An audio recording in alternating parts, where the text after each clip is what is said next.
Hello friends, आज हम पढ़ने जा रहे हैं क्लास 9th की इंग्लिश की बुक बी हाइव का चैप्टर फर्स्ट, जिसका नाम है द फन दे हैड। तो दोस्तों, मेरा नाम है विवेक, एजुग्रोन में आपका स्वागत है। चलिए अब शुरू करते हैं हम हमारा चैप्टर। ये कहानी है फ्यूचर की और इस कहानी को लिखे हैं आइजैक आसिमोव ने। दोस्तों, कभी आपने सोचा है फ्यूचर कैसा होगा? क्या क्या और एडवांसमेंट आ जाएंगी? कितने नए इन्वेंशंस होंगे? क्या नई टेक्नोलॉजी आएगी? सोचा है?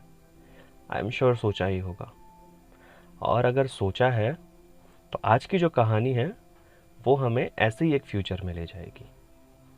ये कहानी में बेसिकली दो लोग हैं, मार्गी और टॉमी, और दोनों भाई बहन हैं। और ये कहानी हमें ले जाएगी 2157 में। और 2157 मतलब अभी क्या चल रहा है? अभी चल रहा है 2021।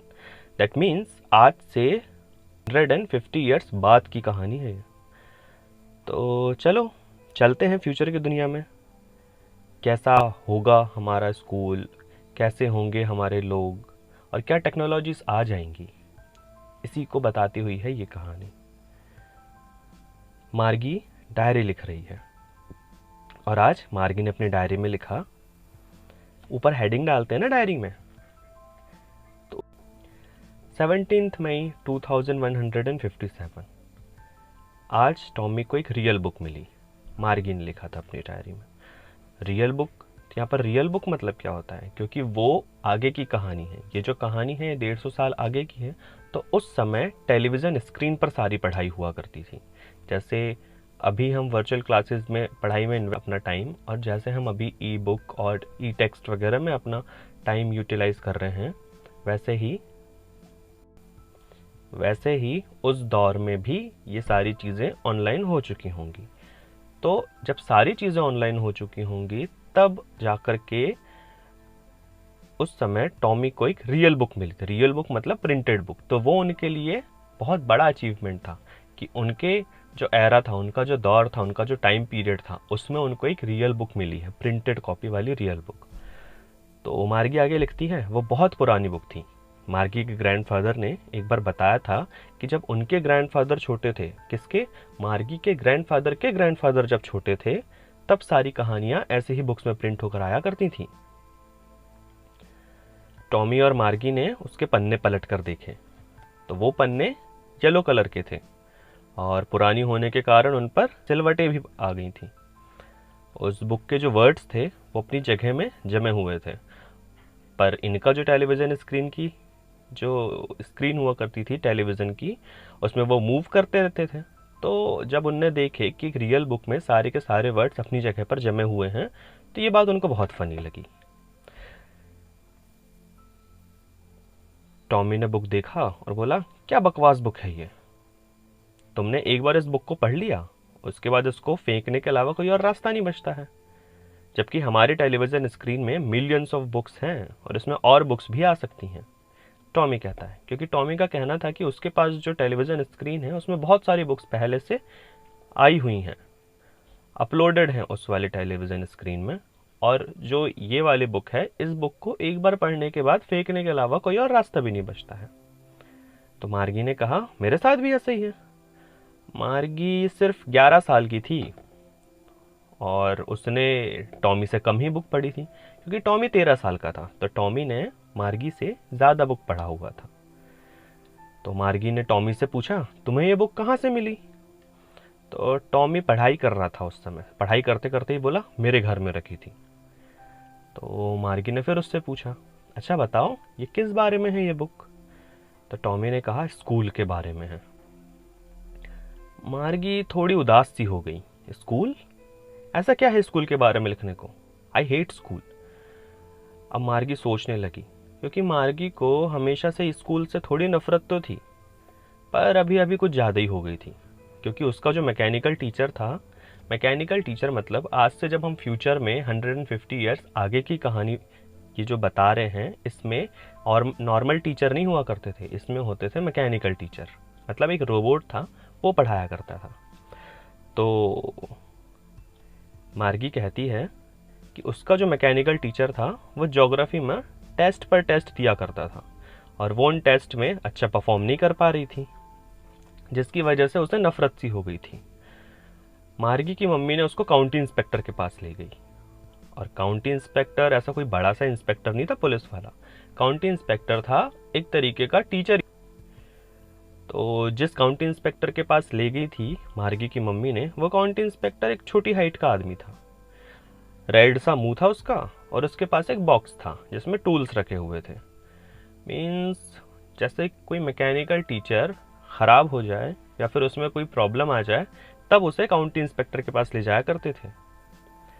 तो जब मार्गी की मम्मी ने मार्गी को काउंटी इंस्पेक्टर के पास ले गई, तो काउंटी इंस्पेक्टर ने मार्गी को देखकर स्माइल किया और एक एप्पल खाने को दिया, और अपने साथ उस टीचर को ले गया। वो जो मैकेनिकल टीचर था उसको अपने साथ ले गया, रोबोट को।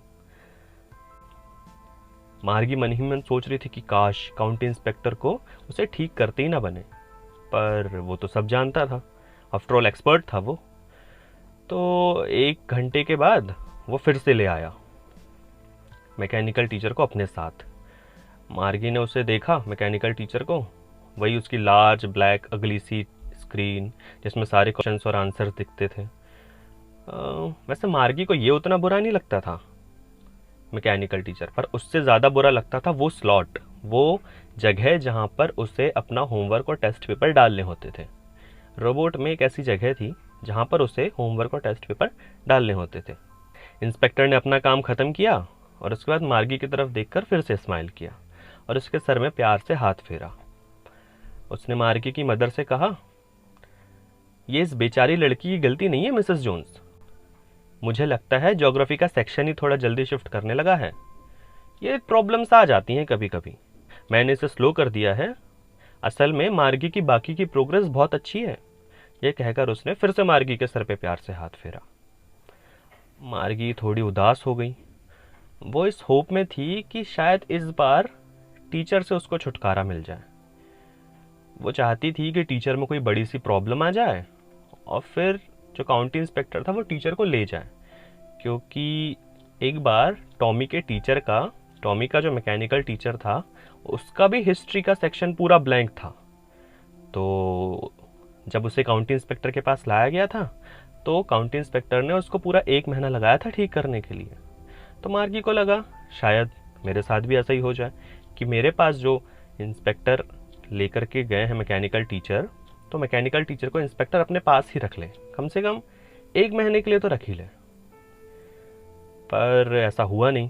तो यही सारी चीज़ें मार्गी सोच रही थी टॉमी से बात करते समय।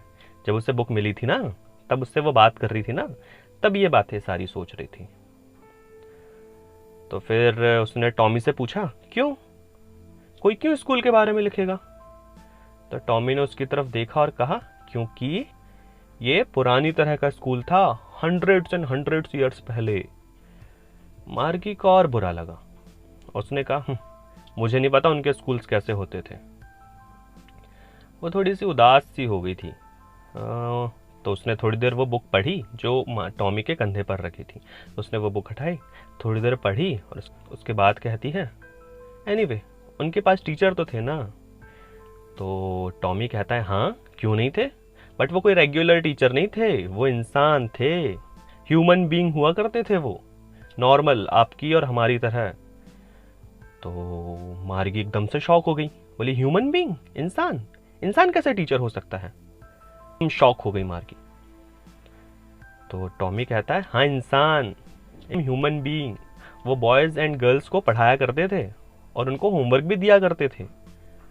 तो मार्गी ने कहा, ह्यूमन बीइंग इतने स्मार्ट नहीं होते, इंसान कहाँ स्मार्ट होता है?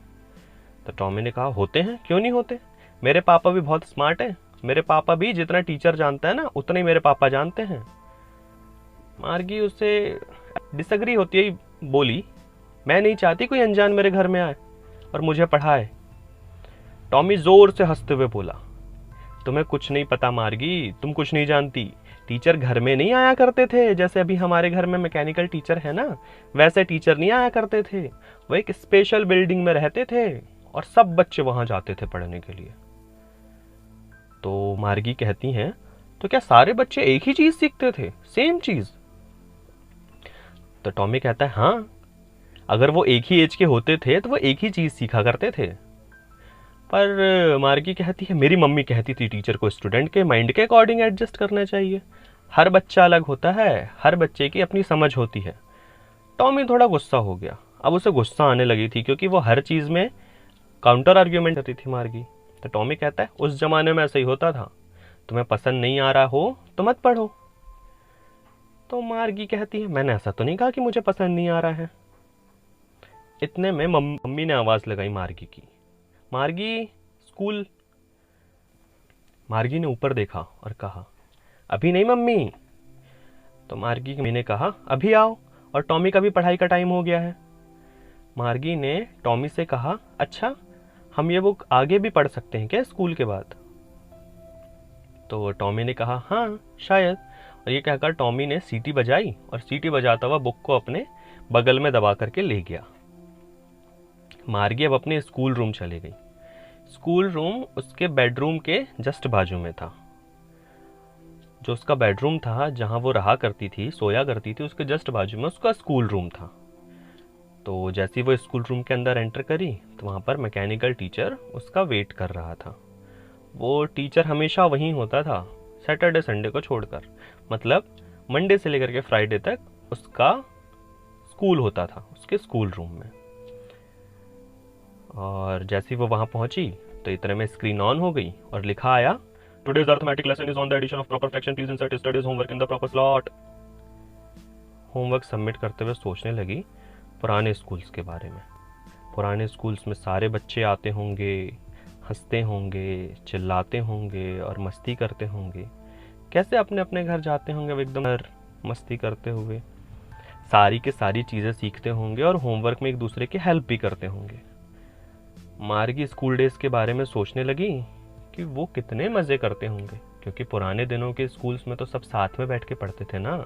उनके हिसाब से जैसे आप लोग भी स्कूल जाते हैं तो आप लोग अपने साथ में अपने दोस्तों के साथ बैठते हैं, साथ में लंच करते हैं, होमवर्क शेयर करते हैं, किसी को कुछ नहीं बनता तो हेल्प करते हैं।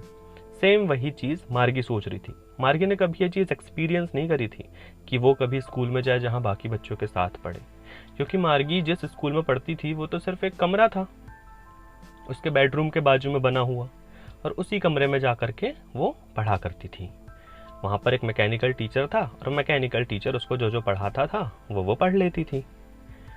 तो मार्गी अपना असाइनमेंट सबमिट करते समय, अपना होमवर्क सबमिट करते समय यही सोचने लगी थी ओल्ड स्कूल्स के बारे में, और इसी पर बेस्ड है हमारी कहानी द फन दे हैड।